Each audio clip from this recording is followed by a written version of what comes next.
तो आदाब, नमस्कार, गुड इवनिंग, सत श्री अकाल। एक बार फिर आप तमाम लोगों का स्वागत है क्राइम तक की कहानी के इस एपिसोड में। उम्मीद है पूरी फैमिली अच्छी होगी, अपना और अपनों का ख्याल रख रही होगी। कुछ महीने पहले 51 साल का एक शख्स केरल के कोझिकोड डिस्ट्रिक्ट के एक पुलिस स्टेशन में पहुंचता है। तब थाने में बहुत सारे पुलिस वाले थे। वो अंदर जाता है और पूछता है, साहब कहाँ है, मतलब उस थाने के इंचार्ज कौन है। कुछ पुलिस वाले उसे बताते हैं उनका कमरा ये है। वो उस कमरे में जाता है और जाने के बाद वो कहता है कि मेरा नाम मोहम्मद अली है और मैं सरेंडर करने के लिए आया हूं। थाने का इंचार्ज पूछता है कि क्या किया तुमने। उसने कहा कि 40 साल पहले मैंने एक कत्ल किया था। इंस्पेक्टर को लगा कि पता नहीं ये क्या बोल रहा है। उन्होंने कहा, ठीक है, तुमने 40 साल पहले कत्ल किया, तो अब 40 साल बाद क्यों आए हो। उसने कहा कि मुझे सुकून नहीं मिल रहा है, मुझे गिल्ट फील हो रहा है, मुझे लग रहा है कि मैंने गुनाह किया है और जो किया उसकी मुझे सजा मिलनी चाहिए। तो मैं अपने हिस्से की सजा काटने के लिए आपके पास आया हूं। आप मुझे गिरफ्तार करें एक कत्ल के इल्जाम में, जो कत्ल मैंने किया। अब कातिल सामने खड़ा होकर पुलिस वाले से यह कह रहा है कि मैं कातिल हूं, मैंने कत्ल किया, आप मुझे गिरफ्तार कीजिए। उस इंस्पेक्टर की उलझन ये है कि 40 साल पहले की वो बात कर रहा है और जिस जगह की बात कर रहा है, आप 40 साल पुराने उस केस को कैसे पता करें कि जो सच है, जो कह रहा है सच है नहीं है। फिर तफ्तीश कैसे करें। लेकिन फिर फर्ज की मजबूरी ये कि कातिल खुद इकरार जुर्म कर रहा है, वो भी थाने में आकर पुलिस वाले के सामने, तो छोड़ भी नहीं सकते। तो कहता है, ठीक, अब अपना स्टेटमेंट दो। अब वो अपना स्टेटमेंट लिखाता है वहां बैठे हुए आईओ को, इन्वेस्टिगेटिंग अफसर को, और वो कहता है कि बात 1986 की, और तब मेरी उम्र सिर्फ 14 साल थी। तो एक रोज मैं नदी के किनारे, कुंडारांजी इलाका है एक केरल में, इसी कोझिकोड डिस्ट्रिक्ट में, तो कुंडारांजी के एक इलाके में एक नदी के पास मैं खेल रहा था। तब एक शख्स आया, उसने मेरे साथ बदतमीजी करने की कोशिश की, मतलब एक तरह से मेरा यौन शोषण करने की कोशिश की। मुझे गुस्सा आया, फिर मैंने खुद को बचाने के लिए उसे नदी में धक्का दे दिया। बोला मुझे तैरना आता था, जब नदी में धक्का दिया तो फिर मुझे लगा कि ये बाहर निकल आएगा, तो मैं भी नदी में कूद पड़ा। इसके बाद मैंने उसका गर्दन पकड़ा और पानी के अंदर तब तक उसके मुंह को रखा जब तक कि वो मर नहीं गया। फिर वह वहां से चला गया। 1986 की ये बात थी और उसने कहा कि महीना बताओ, तो उसने कहा कि 86 खत्म होने वाला था, यानी शायद सितंबर, अक्टूबर, नवंबर या दिसंबर की बात होगी। किसको मारा, उसने कहा मुझे नहीं मालूम। जानते हो, उसने कहा नहीं पता। कभी पहले मिले, बोला नहीं, उसी रोज मिला था और वो मेरे साथ जबरदस्ती गलत करने की कोशिश कर रहा था और इसी गुस्से में मैंने उसे मार डाला। अब पुलिस ने रिपोर्ट लिखा और उसे लॉकअप के अंदर, क्योंकि वो खुद अपनी मर्जी से आया। अब थाने की मजबूरी ये कि 40 साल पुराने गड़े मुर्दे को कैसे उखाड़े, कैसे पता करें। खैर, इंस्पेक्टर साहब ने अपने सुपीरियर को इस बारे में जानकारी दी। उन्होंने कहा कि ऐसे ऐसे एक शख्स आया, 51 साल की उम्र है, नाम मोहम्मद अली है, प्यार से उसे लोग निकनेम एंटोनी भी कहते हैं, और वो एक कत्ल की बात कर रहा है और इकरार जुर्म कर रहा है। अब चूंकि उसने अपना बयान दिया है, तो अब पुलिस का फर्ज है कि वो तफ्तीश करे, इन्वेस्टिगेशन करे और इस बात का पता लगा कि वो सच कह रहा है या नहीं। हमारा कानून कुछ ऐसा है कि अगर कोई अपराधी या कोई भी शख्स इकरार जुर्म भी कर ले, तो भी सिर्फ उसके खुद के ये मानने पर कि मैंने ये गुनाह किया है, सजा नहीं मिल सकती। उसके लिए आपको सपोर्टिंग एविडेंस चाहिए, गवाह चाहिए, कम से कम ये साबित कर सकें कि वो जो बोल रहा है उसमें कितनी सच्चाई है। अब 40 साल पहले जिस इंस्पेक्टर के सामने उसने गवाही दी, उसकी खुद उम्र करीब 45 साल के आसपास थी, यानी जब उसने जुर्म किया तब शायद 5 साल के रहे होंगे वो इंस्पेक्टर साहब। अब 40 साल पुराने केस की तफ्तीश करनी है, ऊपर से ऑर्डर आया कि करो, और ये केरल की हिस्ट्री में सबसे अजीब केस था।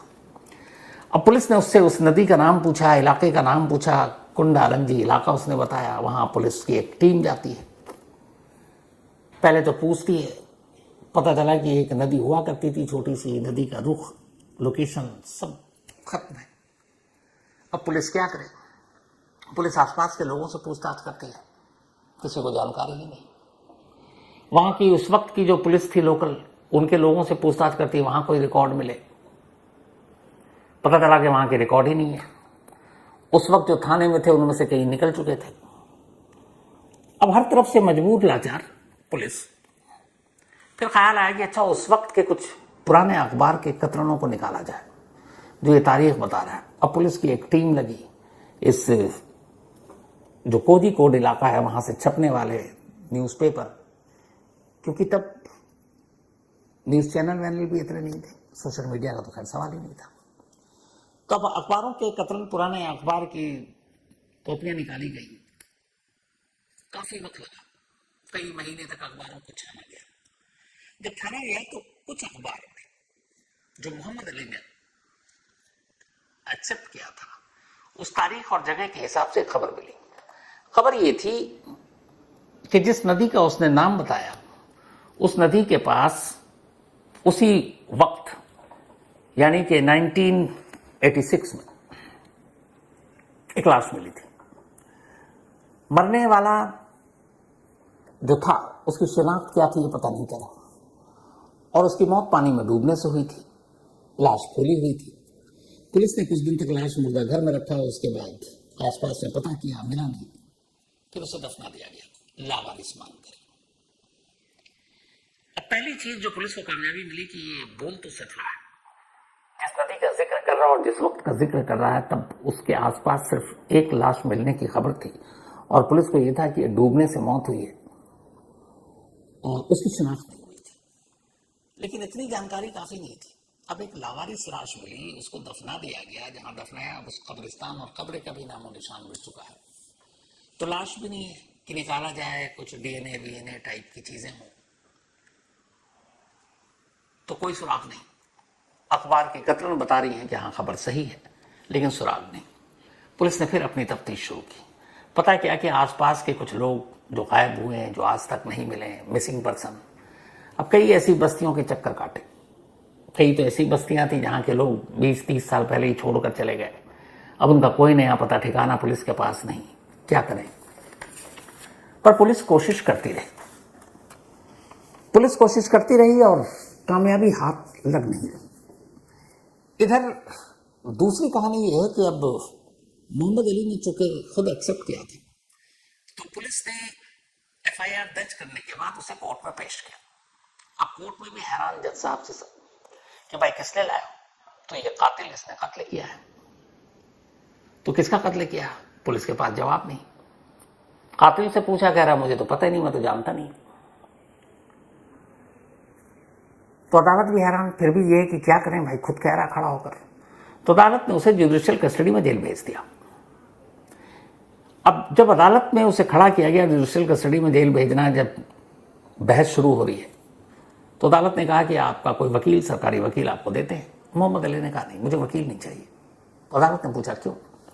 उसने कहा मैं अपना बोझ हल्का करने के लिए आया हूं। मेरे दिल पर एक बोझ है कि मेरे हाथों से एक इंसान का खून हुआ है और मैं उसकी सजा चाहता हूं, मैं उस सजा को भुगतना चाहता हूं। अब वकील आएंगे, वो फिर तिकड़म करेंगे, बाकी सारी चीजें होंगी, केस लंबा चलेगा। यहां बड़ा खुला मामला है, मैंने एक कत्ल किया आपके सामने, आप मुझे सजा दें। अब कोर्ट की मजबूरी, बोला भाई ऐसे तो सजा दे नहीं सकते जब तक साबित ना हो जाए कि वाकई तुम सच कह रहे हो। तो कोर्ट ने खैर 11 दिन की जुडिशियल कस्टडी में भेज दिया। कोई वकील नहीं, उसने खुद अपनी बहस की। और 11 दिन के बाद अब ये हुआ कि पुलिस ने कहा कि इस केस में तो कुछ मिल ही नहीं रहा है, तो क्या करें। तो यह कि इसको अभी बरी कर दो। 11 दिन के बाद मोहम्मद अली को जेल से छोड़ दिया गया। क्यों? क्योंकि तब तक ये था कि कुछ मिल ही नहीं रहा है। अब पुलिस लेकिन लगी रही कि मोहम्मद अली ने जो कहा वो कितना सच है। ढूंढते ढूंढते करीब 11 महीने बीत गए इस केस में। जो उसने तारीख बताई थी उसे तारीख याद थी। बाद में उसने ये बताया कि 1986 का आखिरी शायद मंथ था कुछ, लेकिन फिर एक रोज उसने खुद ही कहा कि मुझे तारीख याद आ गई, 5 दिसंबर 1986 थी वो। अब पुलिस ने कहा कि चलो 5 दिसंबर 1986। वो जेल से बाहर आ चुका और खुद पुलिस वाले के थाने आता और पूछता कि जो मैंने कहा उसके आपको सबूत मिले तो भाई मुझे अंदर कीजिए। पुलिस वाले कहते हैं हम ढूंढ रहे हैं भाई, और कुछ तुझे पता हो बताया। वो कह रहा बस मुझे इतनी ही जानकारी थी, मैं तो और कुछ जानता नहीं। अब कातिल बार बार पुलिस स्टेशन आ रहा है और पुलिस की मजबूरी यह है कि उसे कोई सुराग नहीं मिल रहा। जब उस नदी और उसके आसपास की बस्तियों और इलाकों में लगभग हर घर पुलिस ने छान मारा, कामयाबी नहीं मिली, तब पुलिस को लगा कि शायद जिस शख्स को इसने मारा वो कहीं बाहर से आया था। तब आसपास के इलाकों को देखते हैं। फिर केरल पुलिस ने अपने तमाम आसपास के डिस्ट्रिक्ट की पुलिस को इन्फॉर्म किया कि 1986 में इस एक नदी के किनारे एक शख्स की मौत हुई थी, उसकी लाश मिली थी, लावारिस थी। तो आप लोग पता करें आपके इलाके में कोई ऐसा शख्स था जो 1986 में गायब हुआ और फिर कभी वापस मिला नहीं, या कोई रिपोर्ट दर्ज हो मिसिंग की। कुछ दिनों के बाद कुन्नूर जिले से एक फोन आता है और कुन्नूर पुलिस कोझिकोड पुलिस को बताती है कि दिसंबर 1986 में 7 या 8 दिसंबर को एक मिसिंग कंप्लेंट दर्ज हुई थी और ये कुन्नूर जिले के रहने वाला जो शख्स था उसका नाम था मोहनन। मोहनन छोटे मोटे काम करता था, मेहनत मजदूरी करने के लिए घर से बाहर जाता था। तो उसके घर वालों ने बताया कि वो अक्सर उस इलाके में भी जाता था, ये जो कोझिकोड इलाका है, लेकिन वो 86 के बाद कभी घर नहीं लौटा। उसे घर वालों ने चारों तरफ उसे ढूंढा, लास्ट में पुलिस में रिपोर्ट लिखाई पर मिला नहीं। तो जब ये खबर आई फिर पुलिस पहुंचती है, कोझिकोड की कुन्नूर डिस्ट्रिक्ट पुलिस, वहां मोहनन की फैमिली से मिलती है। कुछ बुजुर्ग थे, वो मिले तो उनसे बातचीत हुई। तब उसने पुलिस को बताया, परिवार के लोगों ने, क्या उनके परिवार में एक मोहनन नाम का शख्स था और उस वक्त उसकी उम्र होगी करीब 25-26 साल और वो कोझिकोड जाया करता था मजदूरी के लिए, लेकिन वो 86 दिसंबर के बाद कभी घर नहीं लौटा।